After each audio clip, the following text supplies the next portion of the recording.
जो फ्रंट वाले शाख हैं, ये वाले शाख को खोले बगैर 6 नंबर की। अभी ये अस्सलाम वालेकुम, मेरा नाम है वैस और आप देख रहे हैं हमारा यूट्यूब चैनल बाइक कम्प्लेक्स। उम्मीद है कि तमाम दोस्त खरीदते होंगे। अच्छा दोस्तों, हमारे पास ये बाइक है, उसका ये मसला है कि बाइक का जो सस्पेंशन है ये सही काम नहीं कर रही। बाइक भी तकरीबन नया बाइक है तो इसके सस्पेंशन काम नहीं कर रहे। तो अभी इसकी जो है एयर निकालते हैं शाखों में से। जो फ्रंट वाले शाख हैं ये वाले, इनमें से एयर निकालते हैं। तो शाख को खोले बगैर हम इसकी एयर निकालेंगे। तो एयर निकालेंगे तो इससे ये होगा कि जो बाइक है इसकी सस्पेंशन ठीक हो जाएगी। अक्सर ये होता है कि जो नए बाइक होते हैं, कंपनी जब नए शाख वगैरह भरती है तो उसमें से एयर नहीं निकालती या एयर इसमें रह जाती है। इससे ये होता है कि सस्पेंशन इनकी ठीक नहीं होती। अगर आप ये वाला काम करते हैं तो शाख बिल्कुल पानी की तरह नरम हो जाएंगे। तो अभी इसको खोलते हैं। फ्रंट वाला व्हील है, इसका 14 नंबर का ये नट है, ये वाला खोलते हैं। ये वाला खोल के व्हील को बाहर निकालते हैं। तो आपने शाख इसकी नहीं खोलने। ये देखें चाइना का बाइक है, क्योंकि CD70 या होंडा का बाइक हो तो वो तो कंपनी अच्छे तरीके से सस्पेंशन बना के भेजती है, उनकी सस्पेंशन बिल्कुल ठीक होती है। मगर जो चाइना के बाइक हैं इनकी सस्पेंशन में काफ़ी सारा फ़र्क होता है। अभी इसकी सस्पेंशन जो है ना, जो फ्रंट वाली शाख हैं बिल्कुल जंप नहीं दे रहे। कस्टमर का कहना है कि ये काफ़ी खड्डों में जो काफ़ी आवाज़ भी करते हैं और ये जंप भी नहीं ले रहे। अभी इसका जो फ्रंट वाला व्हील है ये खोलते हैं। पहले इसको खोलने के लिए हमारे पास 14 नंबर की चाबी हो या गोटी राड हो। तो फ्रंट वाला व्हील इसको पहले खोलते हैं। अभी ये देखें फ्रंट वाला जो नट है ये 14 नंबर का खोले इजीली, इतना मुश्किल नहीं है बिल्कुल।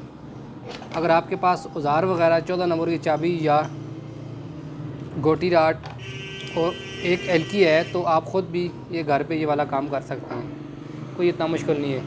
अभी ये शाख जो अगला व्हील अभी ये खुल गया। तो हमारे पास एक एलकी नीचे, यहाँ पे जो इसके नीचे 2 नट लगे होते हैं, इसके नीचे एक यहाँ पे लगा होता है, एक यहाँ पे लगा होता है। इसको खोलने के लिए हमारे पास एक एलकी आपको बताते हैं। ये देखें ये 6 नंबर की एलकी, ये हमारे पास गोटी की तरह बनी हुई है मगर दूसरी सादी भी होती है। तो क्योंकि हम इसको गोटी राड की तरह यूज़ करते हैं तो हमने गोटी राड वाली ली हुई है। अगर आपके पास 6 नंबर की एलकी हो, सादी वाली जो एल बनी होती है वो भी चल सकती है। तो अभी ये देखें इसमें लगा रहे हैं, चलो लगाओ। इसके 2 नीचे नट लगे होते हैं, एलकी नट। अभी ये देखें ये अभी यूँ ही खोलेंगे। अब आपने खोलना है इसको आखिर में बिल्कुल आराम से इसको खोलना है, क्योंकि इसमें एयर होती है तो आपको आपके जो कपड़े भी छींटे आ सकते हैं। नीचे ऑयल वाली ट्रे रखूँ। अब ये देखिए इसको खोल के आपने नट इसका बाहर निकालना है।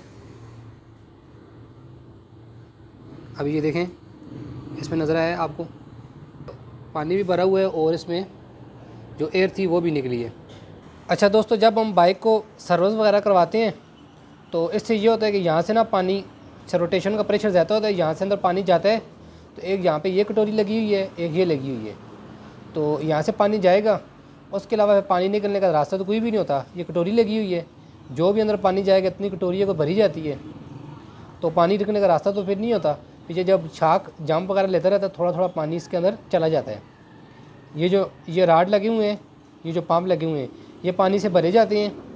तो कुछ टाइम के बाद से शाख फिर हार्ड होना शुरू हो जाते हैं। तो अक्सर ये केस हमारे पास देखने को आया है कि होंडा जो 125 है उसमें ये केस ज़्यादा होता है, क्योंकि होंडे के लवर ज़्यादा हैं। तो वो होंडे को ना बाइक को बिल्कुल गंदी हालत में नहीं देख सकते, उसको वाश करवाते रहते हैं। उससे ये होता है कि जितना भी आप वाश करवाएं उससे ये होता है कि थोड़ा थोड़ा पानी यहाँ से जाता रहता है। ये होता है कि पानी निकलने का रास्ता तो कोई नहीं होता। फिर कुछ टाइम के बाद जो है शाख बिल्कुल ठोस हो जाते हैं। तो इससे तो एक तो ये नुकसान है कि जो ख़ुद बंदा चलाता है उसको भी नुकसान है, उसका कमर का भी मसला हो सकता है। और अगर शाख बाइक के हार्ड हो जाएँ उससे ये होता है कि जो उसकी फ्रेम है ये भी क्रैक हो सकती है। अक्सर हमारे पास जो चाइना के बाइक आए हैं उससे ये होता है कि उनकी जो फ्रेम है क्रैक हो जाती है। क्यों क्रैक होती है? इसी वजह से क्रैक होती है कि अगली शाख और पिछली शाख हार्ड हो जाते हैं। खड्डों वगैरह में जब चलाते हैं तो ये फ्रेम जो है ना असर फ्रेम में पड़ता है। काफ़ी सारे हमारे पास बाइक आए उनकी यही मसला होता है। तो होंडे की आपने देखा होगा बहुत कम ही फ्रेम क्रैक होती है, क्योंकि उसकी सस्पेंशन वगैरह ठीक होती है। इससे यह है कि उसकी फ्रेम क्रैक नहीं होती। तो यही मसला होता है। तो जो शाख है हार्ड होने की यही वजह होती है, क्योंकि उनकी सीलें वगैरह अच्छी होती हैं तो पानी निकलने का रास्ता नहीं होता। तो ये ज़्यादा केस हमारे पास होंडे में ये ज़्यादा केस देखने को मिलता है। तो इसी वजह से जो है ना शाख सख्त होते हैं। तो अगर आप सर्विस वगैरह करवाते हैं बाइक को तो कोशिश किया करें यहाँ पे आप पानी वगैरह मरवाएं, इंजन पे मरवाएं, तो कोशिश किया करें ऊपर समझियों वगैरह पर आपने पानी नहीं मरवाना। तो उससे ये होता है कि जो समझियाँ वगैरह होती हैं वो भी ख़राब होती हैं और शाखों में भी पानी जाता है। अक्सर ये होता है कि पाइप यहाँ से पकड़ते हैं, प्रेशर से मारते हैं पानी, तो यहाँ से भी जाता है, फिर निकलेगा रास्ता तो कोई नहीं होता। फिर यही होता है कि शाख जो हार्ड हो जाती हैं। हमारे पास जितनी बाइक भी हैं उनमें यही मसला होता है कि उनके जो शाख है इसी वजह से हार्ड होते हैं। तो बर वक्त अगर ये वाला काम करवाते हैं इससे ये है कि आपकी शाख बच सकते हैं। अगर आप ये वाला काम नहीं करवाते, पानी और ऑयल दोनों मिक्स होगा, कुछ टाइम के बाद ना जो शाख के अंदर यहाँ पे जो डंडे लगे होते हैं, कुछ टाइम के बाद ना पानी क्यों जंग करता है तो उसके साथ लग के ना शाख जो है दागी हो जाते हैं।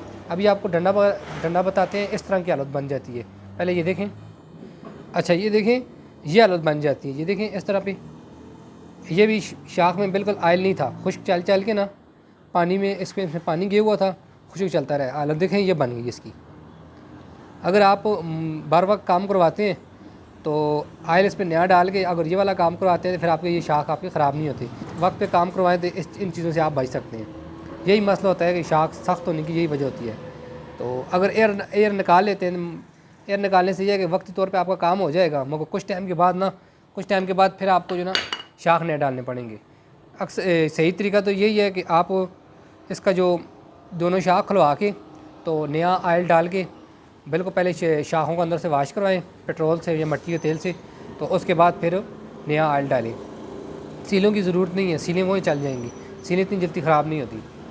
तो अगर आप ये वाला काम करते हैं तो आप ये फिर सही और जो सस्पेंशन है ये ठीक हो जाएगी, जंप वगैरह भी ठीक लेंगे। तो अभी इसका हम जो शाख भर रहे थे तो इसलिए हमने इसको नट को खोल दिया है। अगर आपने ऐसे करना है कि इसको नट हो ना आपने बाहर निकाल के फ़ौरन उसको दोबारा फिर लगा लेना है। हमने नट पूरा ही बाहर निकाल दिया था, मगर आपने ये करना है कि नट जो ही बाहर निकाल के फ़ौरन उसी टाइम आपने लगा लेना है। जितनी एयर होगी वो निकल जाएगी, थोड़ा सा ऑयल भी इसके साथ निकलेगा। इससे यह है कि शाख दोनों आपके बिल्कुल नरम हो जाएंगे। आप ये वाला काम करके अपनी शाख नरम कर सकते हैं। अक्सर ये होता है कि नई शाख वगैरह आप भराते हैं तो तब भी ये सख्त हो जाता है। अगर हमारी वीडियो अच्छी लगे तो लाइक करें, चैनल बने तो सब्सक्राइब करें, बेल आइकन को प्रेस करें ताकि हमारी वीडियो का नोटिफिकेशन मिलता है।